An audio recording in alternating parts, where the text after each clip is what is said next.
الحمد للہ والصلاة والسلام علی رسول اللہ وعلی آلہ الاطہار وصحبہ الابرار ومن تبعہم بإحسان الی یوم الدین اما بعد فاعوذ باللہ من الشیطان الرجیم بسم اللہ الرحمن الرحیم وما منع الناس أن يؤمنوا إذ جاءهم الهدى إلا أن قالوا أبعث الله بشرا رسولا قل لو كان في الأرض ملائكة يمشون مطمئنين لنزلنا عليهم من السماء ملكا رسولا قل كفى بالله شهيدا بيني وبينكم إنه كان بعباده خبيرا بصيرا ومن يهد الله فهو المهتد ومن يضلل فلن تجد لهم أولياء من دونه ونحشرهم يوم القيامة على وجوههم عميا وبكما وصما مأواهم جهنم كلما خبت زدناهم سعيرا۔ قابل تکریم برادران اسلام، آج کے خطبہ جمعۃ المبارک میں سورہ الاسراء، جسے سورہ بنی اسرائیل بھی کہا جاتا ہے، اس کی آیات کریمات 94 سے لے کر 100 تک زیر موضوع ہیں۔ ان آیات کریمہ میں اللہ رب العزت نے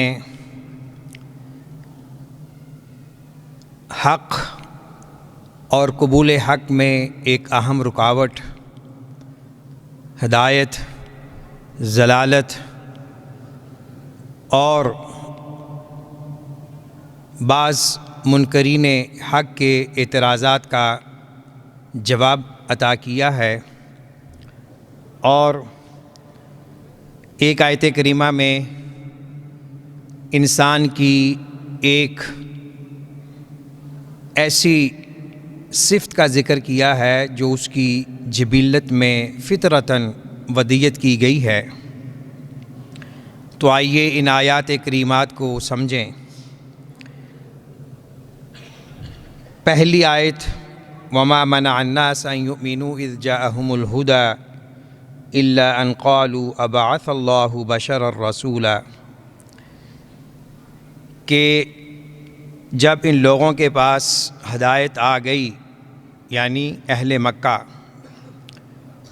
جو نبی اکرم صلی اللہ علیہ وسلم کی دعوت حق کو قبول نہیں کر رہے تھے، بلکہ حیلوں بہانوں سے ایسے مطالبات پیش کر رہے تھے، اگر وہ مطالبے بھی پورے ہو جاتے تو وہ اپنی ہٹ دہرمی، ضد، عناد کی وجہ سے ایمان نہ لاتے۔ اس آیت کریمہ میں اللہ رب العزت نے ان کا سبب انکار حق کا ذکر فرمایا ہے کہ جب ان لوگوں کے پاس ہدایت اور ہدایت کے دلائل، معجزات واضح ہو گئے، تو پھر انہوں نے وہ اعتراض کیا جو اس سے پہلے بھی اعتراض ہوتا رہا مختلف انبیاء حضرات علیہم السلام کی اقوام کی طرف سے۔ وہ یہ کہ کیا اللہ نے ایک انسان کو رسول بنا کر بھیجنا تھا؟ اگر اللہ نے ہدایت کے لیے کسی پیغمبر رسول کو بھیجنا تھا تو کوئی فرشتہ بھیجتے، وہ ہماری رہنمائی کرتا۔ یہ محمد بن عبداللہ صلی اللہ علیہ وسلم، اس کا بچپن، لڑکپن، شباب، کہولت، اس کے رویے، اس کے معاملات ہمارے سامنے ہیں۔ یہ ہمارے درمیان کا ایک انسان ہے، تو اس کو کیوں رسول بنا کر بھیجا گیا؟ آخر اس میں کیا خاصیت تھی؟ ان کی نظروں میں وجہ حق یہ تھا کہ اگر کوئی رسول آنا ہی تھا تو کوئی فرشتہ آتا، انسانوں میں سے کسی کو رسول بنا کے بھیج دیا، یہ کیسے ہو گیا؟ تو اللہ رب العزت نے اس کا جواب دیا اگلی آیت میں، قُل لَوْ كَانَ فِي الْأَرْضِ مَلَائِكَةٌ يَمْشُونَ مُطْمَئِنِّينَ لَنَزَّلْنَا عَلَيْهِم مِّنَ السَّمَاءِ مَلَكًا رَّسُولًا۔ ذرا اپنی عقل اور اپنی فکر کی طرف متوجہ ہو جائیں۔ آپ کا اعتراض تب بنتا نظر آتا ہے جب زمین پر رہنے والے فرشتے ہوتے۔ اگر زمین میں رہنے والے باسی فرشتے ہوتے تو پھر ہم ان کی جنس میں سے فرشتوں کو رسول بنا کر بھیجتے۔ یہ اللہ تعالیٰ نے ایک لاجیکلی ان کی عقلوں کو جھنجھوڑا ہے کہ ہماری سنت یہ رہی ہے کہ اس سے پہلے بھی جو رسول آئے انسانوں میں، وہ انسانوں ہی میں مبعوث کیے گئے ہیں، وہ سب بشر تھے، لیکن ان میں اور عام انسان میں یہ فرق تھا کہ ان پر اللہ کے حکم سے وحی نازل ہوتی رہی، اور اس رسول پر بھی ہم نے وحی نازل کی ہے تاکہ یہ تمہیں راہ راست کی طرف لے کے آئے۔ تم لوگ انسان ہو، بشر ہو، تو بشر ہی تمہاری ضروریات، تمہارے تقاضوں کو سمجھ سکتا ہے۔ اگر فرشتوں میں رسول بھیجتے فرشتوں میں سے تو پھر تم نے کہنا تھا کہ فرشتے تو معصوم ہیں، ان کو ہماری انسانی ضروریات کا کیا پتہ؟ تو یہ خام خواہ تمہارا اعتراض ہے، اس کی کوئی لاجک نہیں ہے۔ تو خیر وہ ہٹ دہرمی میں قائم ہیں آپ کے منکرین دعوت حق۔ پھر فرمایا قل کفا باللہ شہیدا بینی و بینکم انہ کان بعبادہ خبیرا بصیرا۔ دیکھیے، حق کے لیے، حق کے اظہار کے لیے اور لوگوں کو ان کی عقلوں کے مطابق سمجھانے کے لیے اگر ایک بھی معجزہ ہو تو وہ کافی ہوتا ہے۔ نبی اکرم صلی اللہ علیہ وسلم کی سیرت طیبہ میں بڑے معجزات کا، دلائل نبوت کا ذکر ملتا ہے، اور سب سے بڑا معجزہ آپ کا یہ ہے کہ آپ نے لوگوں کے سامنے وہ کتاب ہدایت پیش کی کہ جو اللہ کی طرف سے نازل کردہ ہے۔ اس کی تیاری میں، اس کی ترتیب اور تدوین میں خالصتاً اللہ رب العزت کی حکمت ہے، مشیت ہے۔ تو آپ صلی اللہ علیہ وسلم کی رسالت و نبوت کا ہمیشہ رہنے والا معجزہ قرآن حکیم ہے۔ تو جو شخص قرآن حکیم پہ غور و فکر کرے گا اسے ہدایت مل جائے گی۔ تو فرمایا کہ آپ اعلان کر دیں، اگر تم نہیں مانتے تو پھر میرے اور تمہارے درمیان اللہ گواہ کافی ہے، وہ تمہارے اعمال سے باخبر ہے، دیکھ رہا ہے۔ تو گویا کہ اس آیت میں آپ کے لیے سامان تسلی ہے، اور ان لوگوں کو ایک وارننگ دی جا رہی ہے کہ ہدایت، نبوت و رسالت پر فائز کرنا یہ خالصتاً اللہ کا حکم ہوتا ہے، اللہ کی مشیت سے ہوتا ہے۔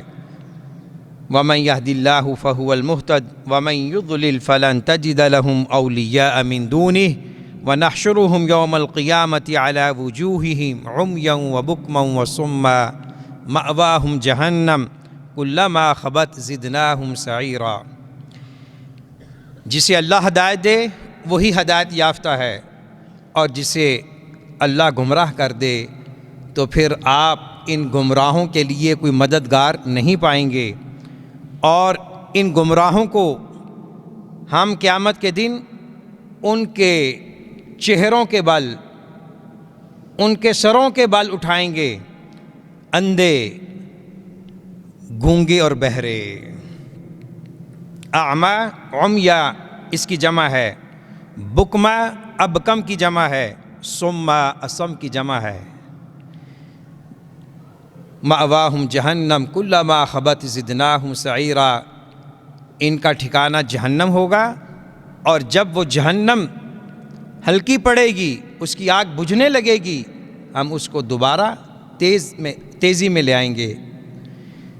اس آیت کریمہ میں اللہ رب العزت نے منکرین حق کو خبردار کیا ہے کہ دیکھیں، اگر آپ اس نبی معظم صلوات اللہ وسلامہ علیہ کو نہیں مانتے، اس پر ایمان نہیں لاتے، تم کفر اور انکار حق کی روش پہ قائم ہو، دنیا میں تم اپنے غرور، تکبر، مال و دولت کی وجہ سے حق کو جھٹلا سکتے ہو، لیکن یاد رکھو قیامت کے دن تمہارا بدترین حشر ہوگا۔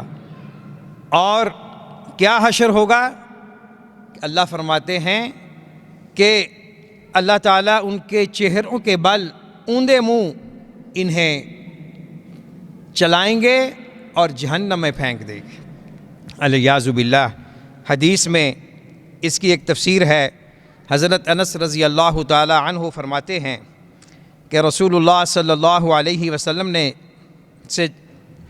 جب آپ نے یہ بات بیان کی تو آپ سے پوچھا گیا کہ چہروں کے بل، سروں کے بل لوگ کیسے چلیں گے؟ تو آپ نے فرمایا الیس الذی یمشاہ علی الرجلین فی الدنیا قادرا علی ان یمشیہ علی وجہہ یوم القیامہ۔ صحیح بخاری کی روایت ہے کہ وہ ذات جس نے انہیں دنیا میں پاؤں کے بل چلانا سکھایا ہے، پاؤں کے بل، ٹانگوں کے بل چل سکتے ہیں، تو وہی ذات کل قیامت کے دن ان کے چہروں کے بل چلانے پر قادر ہے۔ یہ اللہ کی طاقت ہے، قدرت ہے، وہ جس طرح چاہے انسان کو، اپنی مخلوق کو کر دے۔ تو انکار حق کا جو ایک خطرناک، ہولناک انجام ہے وہ ہے عذاب جہنم۔ اور اس آیت سے معلوم ہوتا ہے، دوسری آیات سے بھی، کہ جنت اور جہنم یہ کوئی تخیلاتی، تصوراتی چیزیں نہیں ہیں، یہ حقائق ہیں۔ اور یہ اللہ رب العزت نے اہل ایمان کے لیے جنت کے وعدے فرمائے ہیں، جنت کی نعمتوں کا وعدہ کیا ہے، اور اہل کفر، اہل شرک اور اہل فسوق و معاصی کے لیے اللہ نے جہنم اور جہنم کی ہولناکیوں کا ذکر فرمایا ہے۔ نبی اکرم صلی اللہ علیہ وسلم کی بہت سی احادیث ہمیں یہ درس دیتی ہیں کہ صبح و شام اللہ سے جنت کا سوال کرنا چاہیے اور جہنم سے پناہ مانگنی چاہیے۔ ان دعاؤں میں سے ایک یہ دعا ہے، اللہم انی اعوذ بک، اللہم انی اسألک الجنہ واعوذ بک من النار۔ اے اللہ، جنت کا سوال کرتا ہوں، جہنم سے پناہ مانگتا ہوں۔ اللہ رب العزت ہمیں جنت عطا فرمائے اور ہمیں ان اسباب سے، ان کاموں سے دور رکھے جو ہمیں جہنم کی طرف لے جانے والے ہیں۔ ذالک جزاؤہم بانہم کفروا بآیاتنا وقالوا اذا كنا عظاما ورفاتا انا لمبعوثون خلقا جدیدا۔ اللہ فرماتے ہیں کہ یہ جو میں نے ان کی جزا بیان کی ہے نا، جہنم، یہ ان کے کفر کی وجہ سے ہے، جو ہماری آیات، ہمارے احکامات کی تکذیب کرتے ہیں، جھٹلاتے ہیں۔ اور انہوں نے یہ بھی کہا کہ کیا جب ہم ہڈیاں ہو جائیں گے، ریزہ ریزہ ہو جائیں گے، تو ہم کیا دوبارہ زندہ کیے جائیں گے؟ یہ بھی آج کل کے جدید دور میں بھی بعض جو ملحدین ہیں، جو اللہ رب العزت کی قدرت کاملہ کے منکر ہیں، اللہ کو اعلیٰ کل شیء قدیر نہیں مانتے، ان کے ذہنوں میں بھی یہ اشکال آتا ہے کہ بھئی جب ہم مٹی میں مل جائیں گے، خاک ہو جائیں گے، تو پھر دوبارہ ہمارا یہ وجود کیسے قائم ہوگا؟ یہ ایک سوال تھا۔ تو اللہ تعالیٰ نے اس کا جواب ہی خود عطا فرمایا، اولم یروا ان اللہ الذی خلق السماوات والارض قادر علی ان یخلق مثلہم وجعل لهم اجلا لا ریب فیہ فابى الظالمون الا کفورا۔ کیا یہ لوگ جو اس قسم کا سوال کر رہے ہیں، انہوں نے کبھی غور نہیں کیا؟ یہ آسمان اور یہ زمین ان کا خالق مالک کون ہے؟ یہ آسمان اور یہ زمین جو بڑے بڑے سیارے ہیں، جس ذات نے ان بڑے بڑے سیاروں کو پیدا کیا ہے، تخلیق فرمایا ہے، وہی ذات اس بات پر قادر ہے کہ وہ ان جیسے اور دوسرے انسانوں کو بھی پیدا کر دے۔ وَجَعَلَ لَهُمْ أَجَلًا لَا رَيْبَ فِيهِ، اور اللہ نے قیامت اور حشر نشر کا ایک وقت مقرر کیا ہوا ہے جس میں کوئی شک نہیں ہے۔ قیامت اور قیامت میں جو احوال رونما ہونے ہیں، قرآن حکیم میں ان کا ذکر اس لیے ہے تاکہ انسان سمجھ لائے اس کا انجام کیا ہونے والا ہے۔ اگر اس نے اچھے عمل کیے ہیں تو اس کا انجام بہترین ہے، اس کا ابدی اور ہمیشہ رہنے والا مستقبل روشن ہے۔ اگر اس کے برعکس اس کی زندگی کفر، شرک، خرافات، جہالات، حماقتوں میں، اللہ کی نافرمانیوں میں اور اللہ کی بغاوتوں میں گزر رہی ہے تو اس کے لیے عذاب جہنم ہے۔ یہ اللہ رب العزت نے لوگوں کو سمجھانے کے لیے قبل از وقت بتلا دیا ہے، اور روز قیامت برحق ہے، سچ ہے۔ اس دن ایک ایک نیکی کا بدلہ دیا جائے گا، جزا دی جائے گی، اور ایک ایک بدی کی سزا دی جائے گی۔ فَمَن يَعْمَلْ مِثْقَالَ ذَرَّةٍ خَيْرًا يَرَهُ وَمَن يَعْمَلْ مِثْقَالَ ذَرَّةٍ شَرًّا يَرَهُ۔ مالک یوم الدین سورۃ الفاتحہ کی آیت کتنی دفعہ ہم پڑھتے ہیں؟ قیامت کے دن کا مالک جن افراد اور جن اقوام و ملل کا روز آخرت پر ایمان ہوتا ہے، ان کے قلوب و اذہان میں فکر آخرت راسخ ہوتی ہے، تو وہ دنیا میں بھی اللہ کے بندے بن کے رہتے ہیں، وہ دنیا میں اللہ کے حقوق ادا کرتے ہیں، بندوں کے حقوق ادا کرتے ہیں، کسی پر ظلم و زیادتی نہیں کرتے۔ فکر آخرت جس قدر گہرا ہوگا، مضبوط ہوگا، اسی قدر اس کے اثرات، اس کے نتائج معاشرے کے افراد پر ہوں گے۔ اسی لیے کتاب و سنت میں جگہ جگہ اس دن کی یاد دہانی کرائی گئی ہے کہ اس دن کو کبھی نہ بھولیے۔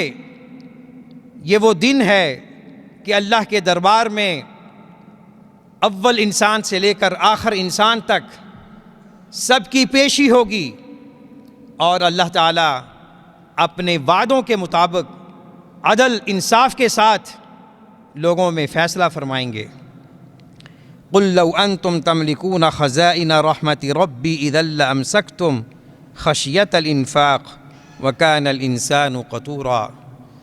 یہاں اللہ تعالیٰ نے ایک ایسی صفت بیان کی ہے کہ جس سے کوئی عقل انسانی انکار نہیں کر سکتی، اور یہ اس بات کی دلیل ہے کہ قرآن حکیم کی تعلیمات، اس کے احکامات، اس کی ہدایات فطرت انسانی کے عین مطابق ہے۔ کوئی شخص یہ دعویٰ نہیں کر سکتا کہ قرآن حکیم کا فلاں حکم، قرآن حکیم کی فلاں آیت فطرت انسانیہ کے خلاف ہے۔ یہ اس انسان کی فطرت کا بگاڑ ہو سکتا ہے جو یہ کہتا ہے کہ قرآن ہماری عقل میں نہیں آنے والا، ہم اسے سمجھنے سے قاصر ہیں۔ یہ اس کی عقل کا فطور ہو سکتا ہے۔ قرآن حکیم اپنی جگہ برحق ہے، سچ ہے۔ تو کیا فرمایا اس آیت میں؟ فرمایا کہ آپ اعلان کر دیجئے، یعنی نبی اکرم صلی اللہ علیہ وسلم کو حکم دیا جا رہا ہے، لوگوں کو بتلا دیجئے، اگر تم میرے رب کی رحمت کے خزانوں کے مالک بن جاؤ تو پھر تم ان خزانوں پر سانپ بن کر بیٹھ جاؤ گے، روک لو گے، لوگوں کے حقوق ادا نہیں کرو گے۔ دنیا میں جو بھی اللہ نے لوگوں کو عطا کیا ہوا ہے، اس کا حقیقی مالک اللہ ہے۔ انسان امین ہے اور یہ اس کی ملکیت دنیاوی ہے، عارضی ہے، جو اس کے مرنے کے بعد ختم ہو جائے گی۔ تو اللہ تعالیٰ فرماتے ہیں کہ اگر تم دنیا کے خزانوں کے مالک بن جاؤ تو پھر تم دنیا کو رزق دینے سے روکے رہو گے، اپنا ہاتھ کھینچے رکھو گے۔ یہ تو اللہ کا فضل ہے، کرم ہے کہ رزق کی کنجیاں اس نے اپنے ہاتھ میں رکھی ہیں۔ وہ جسے چاہتا ہے اپنی حکمت اور مشیت اور مصلحت کے تحت اسے عطا کرتا ہے، کسی کو زیادہ دے دیا، کسی کو کم دے دیا۔ جو خزانوں کا حقیقی مصدر اور منبع ہے وہ اللہ کی ذات ہے۔ اور فرمایا وَكَانَ الْإِنسَانُ قَتُورًا، کہ حقیقی بات یہ ہے، سچی بات یہ ہے کہ انسان کنجوس ہے، بخیل ہے، اس کی طبیعت میں ہے۔ آپ دیکھ لیں، اپنی ذات سے شروع ہو کر ارد گرد کے ماحول کو دیکھ لیں، جو سینکڑوں میں ہے، ہزاروں میں ہے، وہ بھی حل من مزید کی فریاد کر رہا ہے، اور جو اربوں میں ہے، ملایین میں ہے، کروڑوں میں ہے، وہ بھی کہتا ہے حل من مزید۔ بھوک ہے، افلاس ہے، یہ ہرس ہے، طمع ہے۔ عربی کا ایک مقولہ ہے القناعۃ کنز لا یفنی، قناعت ایک ایسا خزانہ ہے جو کبھی ختم نہیں ہو سکتا۔ جو اللہ نے دے دیا ہے اس پر قناعت کیجئے۔ اللہ تعالیٰ یہ نہیں کہتے کہ رزق کے حصول کے لیے محنت نہ کرو، سٹرگل کرو، تگ و تاز کرو، اللہ تمہیں دے گا۔ والذین جاہدوا فینا لنہدینہم سبلنا، لیکن رزق کے حصول کے لیے شرعی، آئینی، قانونی، اخلاقی حدود کو پھلانگنا یہ حیوانیت ہے، یہ ہرس ہے، یہ ایسی طمع ہے جو کبھی ختم نہیں ہوتی۔ رزق حلال تھوڑا ہے، اس رزق سے بہتر ہے جس رزق کے ہونے کی وجہ سے نیند بھی اڑ جاتی ہے، صحت بھی برباد ہو جاتی ہے، انسان کو کھانے کا موقع بھی نہیں ملتا۔ تو ہمیشہ یہ دعا کرنی چاہیے اللہم انی اسألک علما نافعا ورزقا طیبا وعملا متقبلا۔ تو رزق کے خزانوں کا حقیقی مالک اللہ ہے۔ اللہ سے رزق مانگنے کے ذرائع ہیں، وسائل ہیں۔ محنت، جد و جہد کے ساتھ اللہ کی عبادت کیجئے، صبح و شام کے اذکار پڑھیں، تقوی کی روش اختیار کیجئے، غریبوں مسکینوں کی مدد کیجئے، صلہ رحمی کیجئے۔ یہ وہ وسائل ہیں جن سے رزق میں برکت ہوگی، اضافہ ہوگا۔ اور اگر زندگی اس کے برعکس ہے تو پھر زندگی میں جو نعمتیں ہیں وہ بھی چھین لیں گے۔ اللہ تعالیٰ نے فرمایا لئن شکرتم لازیدنکم ولئن کفرتم ان عذابی لشدید، شکر کرو گے مزید عطا کروں گا، اگر ناشکری کرو گے تو پہلا رزق بھی چھین لیا جائے گا۔ دعا ہے اللہ رب العزت ہمارے دلوں کو ہمیشہ نور کتاب و سنت سے منور فرمائے۔ وآخر دعوانا ان الحمد للہ رب العالمین۔ ان الحمد للہ نحمده ونستعینه ونستغفره ونعوذ باللہ من شرور انفسنا ومن سیئات اعمالنا، من يهده الله فلا مضل له ومن يضلل فلا هادي له، وأشهد أن لا إله إلا الله وحده لا شريك له، وأشهد أن محمدًا عبده ورسوله صلوات الله وسلامه عليه۔ أعوذ بالله السميع العليم من الشيطان الرجيم، بسم الله الرحمن الرحيم۔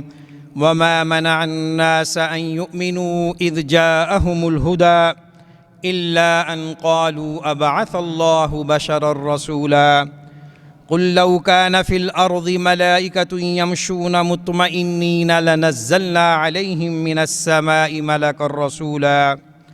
يا عباد الله، ما أجمل أن نعيش جميعا مع كتاب الله عز وجل تفهيما وتوضيحا، فنحن مع مجموعة من الآيات البينات من سورة الإسراء قوله تعالى: وما منع الناس أن يؤمنوا إذ جاءهم الهدى، أي وما منع أهل مكة أن يؤمنوا إذ جاءهم الهدى على يد رسولهم إلا أن قالوا، أي إلا قولهم أبعث الله بشرا رسولا، منكرين على الله أن يبعث رسولا من البشر.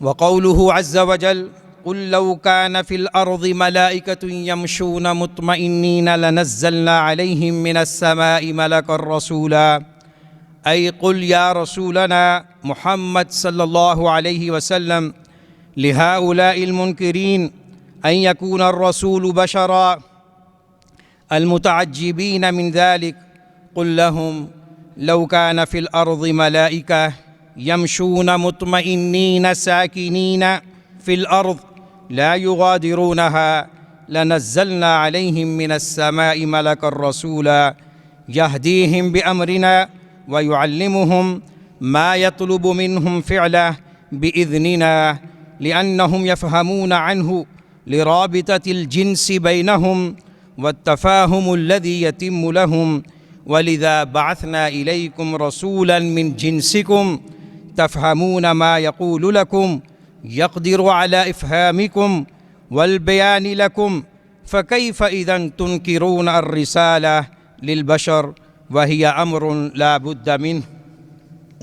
قل كفى بالله شهيدا بيني وبينكم إنه كان بعباده خبيرا بصيرا، ومن يهد الله فهو المهتد ومن يضلل فلن تجد لهم أولياء من دونه ونحشرهم يوم القيامة على وجوههم عميا وبكما وصما مأواهم جهنم كلما خبت زدناهم سعيرا، ذلك جزاؤهم بأنهم كفروا بآياتنا وقالوا أإذا كنا عظاما ورفاتا أإنا لمبعوثون خلقا جديدا، أولم يروا أن الله الذي خلق السماوات والأرض قادر على أن يخلق مثلهم وجعل لهم أجلا لا ريب فيه فأبى الظالمون إلا كفورا.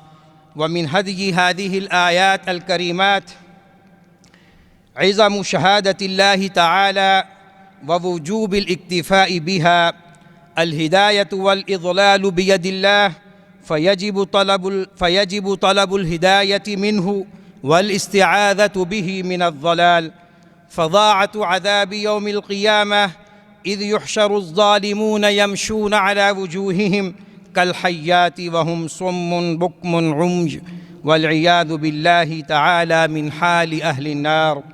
جهنم جزاء الكفر بآيات الله والإنكار للبعث والجزاء يوم القيامة.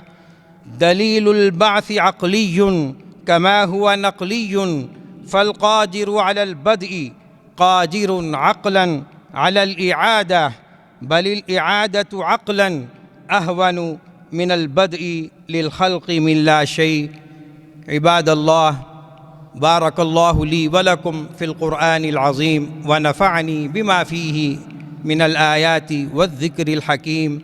أقول قولي هذا وأستغفر الله لي ولكم فاستغفروه إنه هو الغفور الرحيم.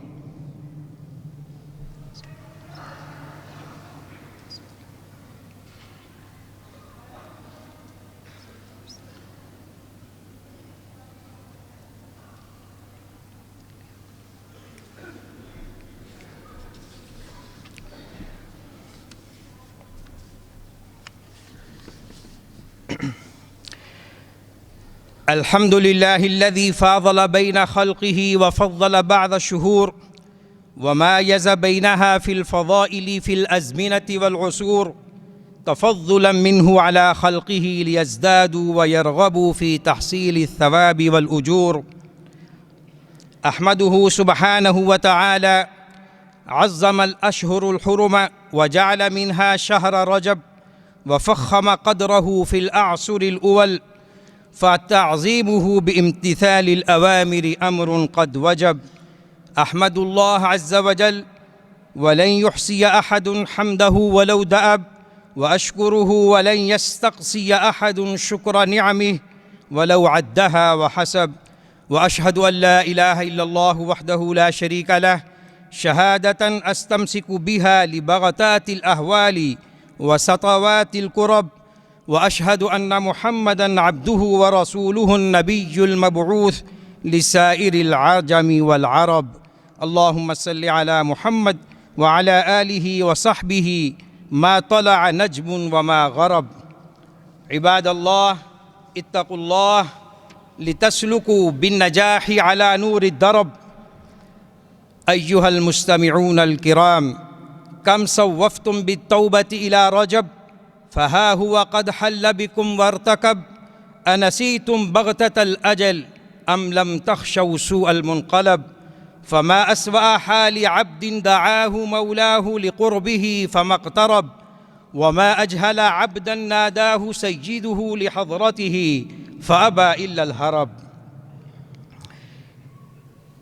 أيها الناس، ماذا تنتظرون بالتوبة والموت قد اقترب؟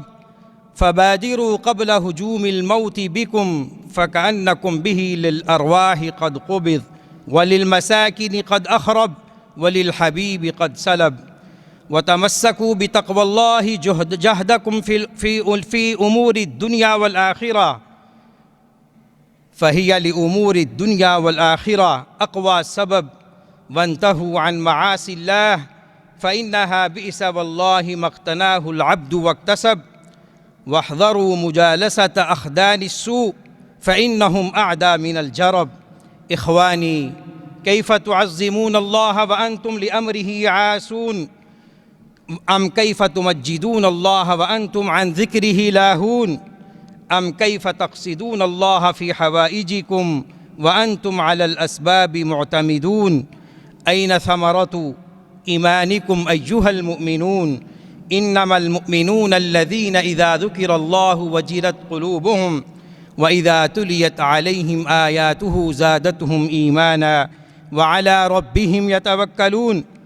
أين الخائفون من الله والوجلون؟ أين الذين إذا سمعوا القرآن يبكون؟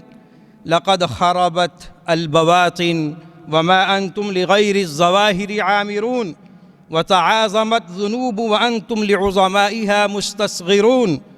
تالله لقد تلاحق الآمرون بالمعروف والمأمورون وتناسق الواعظون والموعوظون.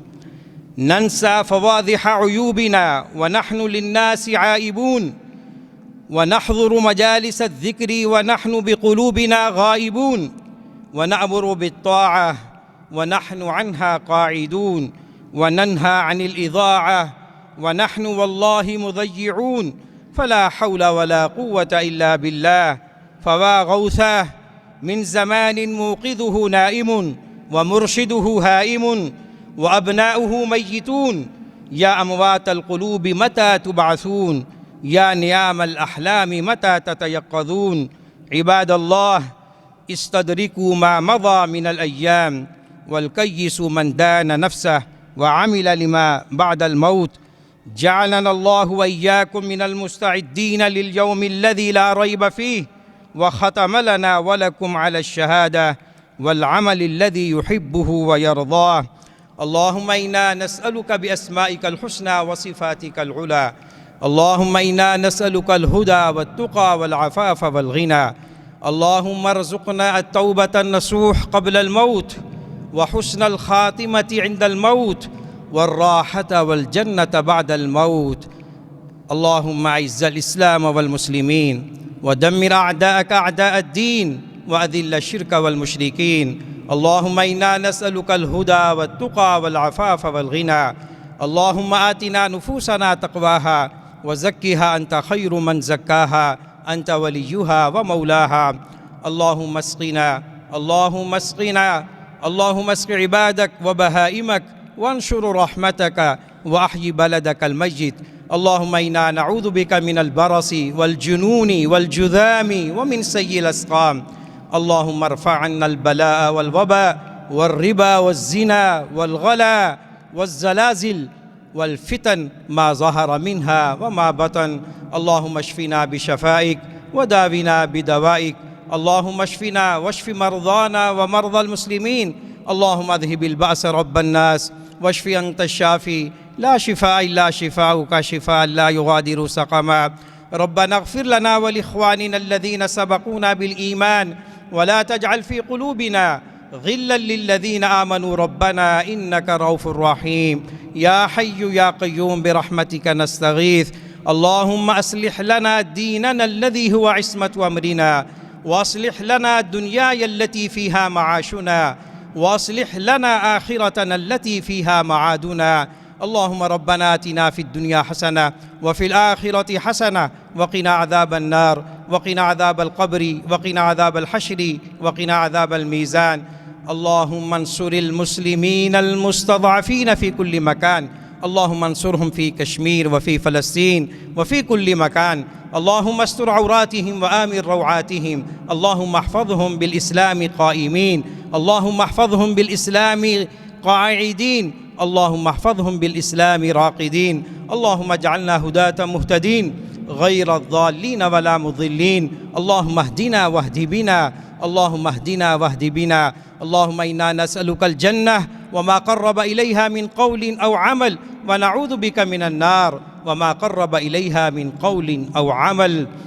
اللهم احفظ جميع ولاة أمور المسلمين. اللهم احفظهم من كل سوء ومكروه. اللهم وفقهم لما تحبه وترضى. اللهم خذ بنواصيهم إلى البر والتقى وترزقهم. اللهم ارزقهم البطانة الصالحة التي تعينهم على الخير وترشدهم إليه برحمتك وفضلك يا أكرم الأكرمين ويا أرحم الراحمين. عباد الله، إن الله يأمر بالعدل والإحسان وإيتاء ذي القربى وينهى عن الفحشاء والمنكر والبغي يعظكم لعلكم تذكرون. اذكروا الله يذكركم واشكروه يزدكم ولذكر الله أكبر والله يعلم ما تصنعون. سبحان ربك رب العزة عما يصفون وسلام على المرسلين والحمد لله رب العالمين.